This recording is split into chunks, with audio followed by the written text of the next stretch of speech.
Welcome to another video where I'll be reviewing the condition of a card that I bought on eBay.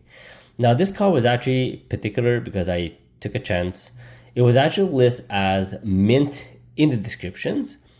Obviously in the eBay default descriptions, it's called near mint or better.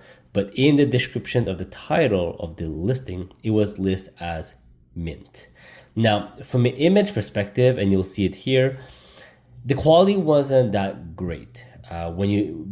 Because of the lightning, I actually took a chance on that card.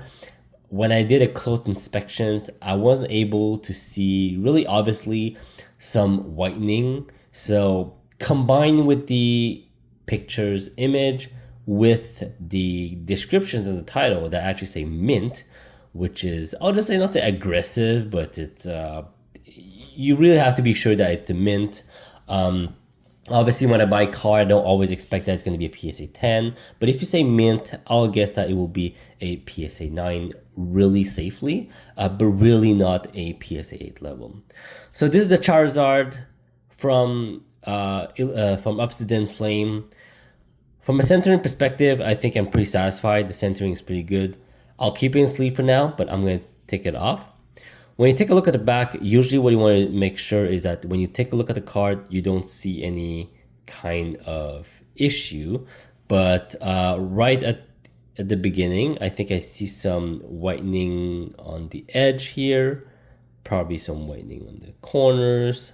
Actually, all four corners have something. So I'm going to take it out of the sleeve and we're going to take close inspections. And we're going to decide together whether it's a card that can actually be stayed as a near mint.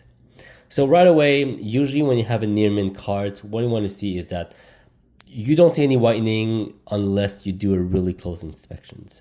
Now from an edge perspective, I think there's a lot to say here. If you take a look, there's some few dots on the edge. So usually the whitenings comes in the corner, but now this cards here actually had some issues at the top edge. Now, if you take a look at the surface of the card, we're going to just take a look closely here.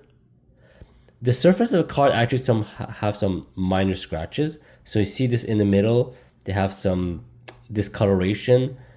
We do see some fine scratch. It's a bit hard to see here, but there's actually some vertical scratch. In the same way that it was not say played, but when you're pulling the card in and out. So taking a closer inspection of the corner, I think we see some whitening in here, a dot in the corner, and the edge is actually not that great. And yeah, if you take a look in here, we really see some whitening, few dots, so it's not only dot, but the edge is not that great. So even though it was actually listed as a near mint card, I really don't believe that it's a near mint. On the safe side, I think truly that's light played. So am I satisfied with that purchase? I would say not really. So I really took a chance with that card and this is the result. So let me know in the comments if you agree with my analysis. That certainly is not a mint condition. I don't believe it's going to be near mint. If I were to grade it, maybe it's going to be a PSA 7 due to all the issues, maybe PSA 8. But this is I took a chance. I knew about it, but again, I think this card should be a light played. However, for buying the card that you just care about the front, I think the front looks pretty good. It's actually a pretty awesome card, but moving forward and saying that it's mint conditions, I really don't believe that. So thank you for watching. Please subscribe, comments if you want on the condition of the card. I'm happy to see all your comments. Thank you. See you next time.